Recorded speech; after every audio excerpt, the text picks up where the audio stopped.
जन्म ये एक ऐसा अनुभव है जो हर परिवार के लिए बहुत मायने रखता है। पर क्या हो अगर हम कहें कि भारत में बच्चे के जन्म का पूरा तरीका ही एक बड़े बदलाव से गुजर रहा है और इस बदलाव की पूरी कहानी कुछ नए शब्दों में छुपी है।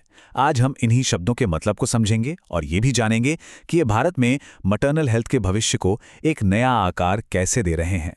तो चलिए सबसे पहले समझते हैं कि आखिर वो कौन सी प्रॉब्लम है जिसे सॉल्व करने की कोशिश हो रही है। इसकी शुरुआत होती है इस एक आंकड़े से, 21.5%। ये आंकड़ा है इंडिया में सिजेरियन ऑपरेशन से होने वाले जन्मों का। अब देखिए, वर्ल्ड हेल्थ ऑर्गेनाइजेशन का कहना है कि ये रेट 15% से ज़्यादा नहीं होना चाहिए। तो ये बढ़ा हुआ नंबर हमें क्या बताता है?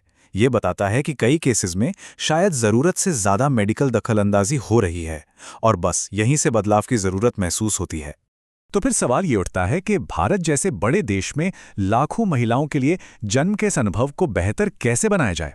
देखिए, इसका जवाब किसी छोटे मोटे सुधार में नहीं है, बल्कि पूरे सिस्टम को देखने का नजरिया बदलने में है। इस पूरे बदलाव की कहानी को समझने के लिए हम 5 हिस्सों में आगे बढ़ेंगे। सबसे पहले हम समझेंगे कि ये बड़ा शिफ्ट आखिर है क्या। फिर हम मिलेंगे इस कहानी के नए हीरो से, जानेंगे कि कौन से नए नियम कानून हैं, ये काम कहाँ करेंगे, और आखिर में हम देखेंगे कि इस रास्ते पर आगे की राह कैसी है। चलिए तो पहले कदम से शुरू करते हैं, एक आदर्श बदलाव। ये समझने के लिए कि हम कहाँ जा रहे हैं, ये जानना जरूरी है कि हम आ कहाँ से रहे हैं। ये जो लाइन आप देख रहे हैं, ये पुराने सिस्टम की पूरी कहानी कह देती है। पहले एक मिडवाइफ को डॉक्टर का सिर्फ एक सहायक या अपेंडेज माना जाता था, एक इंडिपेंडेंट प्रोफेशनल नहीं। इसका मतलब था कम सम्मान, कम ट्रेनिंग और अधिकार भी सीमित। लेकिन फिर साल 2018 में एक बड़ा टर्निंग पॉइंट आया। भारत सरकार ने मिडवाइफरी सर्विसेज इनिशिएटिव की शुरुआत की। ये सिर्फ एक और सरकारी पॉलिसी नहीं थी, ये भारत में मैटरनल हेल्थ की कहानी को, उसकी भाषा को फिर से लिखने की एक कोशिश थी। देखिए, हर बड़े बदलाव के सेंटर में कोई ना कोई होता है। इस कहानी में वो सेंटर है एक नया प्रोफेशनल। तो चलिए मिलते हैं इस बदलाव के नए चेहरे से। और ये है वो पहला नया शब्द जिसे हमें जानना है, NPM, यानी नर्स प्रैक्टिशनर इन मिडवाइफरी। इसे सिर्फ एक नया टाइटल मत समझिए, ये एक पूरी तरह से नई भूमिका है। ये वो एक्सपर्ट्स हैं जिन्हें इंटरनेशनल स्टैंडर्ड्स पर ट्रेन किया गया है, और सबसे जरूरी बात, ये स्वतंत्र रूप से ऑटोनोमसली काम करने और फैसले लेने में सक्षम हैं। ये जो तब और अब का फर्क है ना, ये असल में सब कुछ साफ कर देता है। एक तरफ है अतीत, एक सहायक की भूमिका, कम सम्मान और थोड़ी बहुत ट्रेनिंग, और दूसरी तरफ है भविष्य, एक ऑटोनमस NPM जो 18 महीने की इंटेंसिव ट्रेनिंग के बाद खुद फैसले लेने के लिए तैयार है। ये कोई छोटा मोटा सुधार नहीं है, ये सोच में एक क्रांति जैसा है।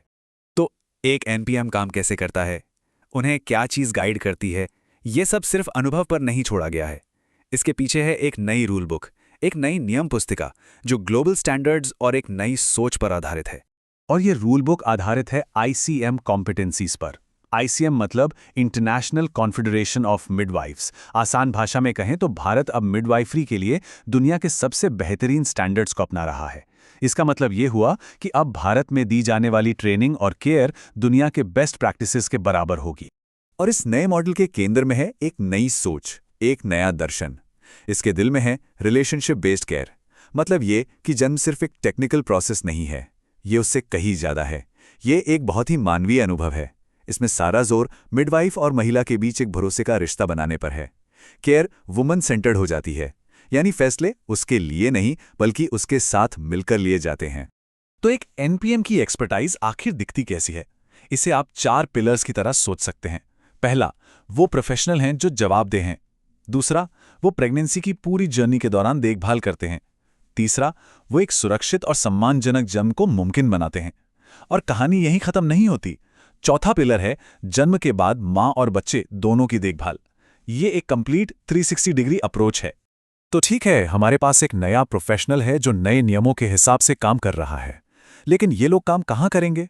जाहिर है इसके लिए एक नई जगह की भी जरूरत पड़ेगी। और ये है हमारा अगला नया टर्म, MLCU, यानी मिडवाइफ लेड केयर यूनिट। आप इसे इस नए मॉडल का घर समझ सकते हैं। ये सरकारी अस्पतालों के अंदर बनी खास यूनिट्स हैं जहां NPMs इंचार्ज होती हैं। यहीं पर यह नई सोच हकीकत में बदलती है। तो एक MLCU काम कैसे करता है? जिन महिलाओं की प्रेगनेंसी में कोई बड़ा रिस्क नहीं है, उन्हें यहाँ शुरू से आखिर तक पूरी देखभाल मिलती है। लेकिन एक बहुत ज़रूरी बात, ये सुरक्षा के बारे में भी है। अगर कोई भी कॉम्प्लिकेशन होती है तो एनपीएम को सिचुएशन को संभालने और फौरन डॉक्टर को इन्वॉल्व करने की ट्रेनिंग दी जाती है। तो ये बेस्ट ऑफ बोथ वर्ल्ड्स है, एक नेचुरल सम्मानजनक जन्म का मौका और साथ में एक्सपर्ट मेडिकल केयर का बैकअप। ये सब सुनने में तो बहुत अच्छा लगता है ना? लेकिन कोई भी बड़ा बदलाव इतना आसान नहीं होता। तो आगे का रास्ता कैसा है? क्या क्या चुनौतियां हैं? और ये है ज़मीनी हकीकत। एक तरफ है मुश्किलें, पुराने सिस्टम को बदलना, डॉक्टरों को एक नए रोल में एडजस्ट करना और सही संख्या में स्किल्ड लोगों को ट्रेन करना। लेकिन दूसरी तरफ उम्मीदें बहुत बड़ी हैं। हम बात कर रहे हैं कम से कम मेडिकल इंटरवेंशन की, ज़्यादा सम्मानजनक देखभाल की और हर महिला के लिए एक बेहतर पॉजिटिव जन्म अनुभव की। और ये सिर्फ कोई सपना नहीं है, ये असल में हो रहा है। 2018 में इस आइडिया का जन्म हुआ। 2021 तक इसके नियम कानून तैयार हो गए और इसी साल 2024 में पहले ट्रेंड एनपीएम्स का बैच काम करने के लिए तैयार हो जाएगा। हो सकता है रफ्तार धीमी लगे, लेकिन ये लगातार आगे बढ़ रही है और ये रियल है।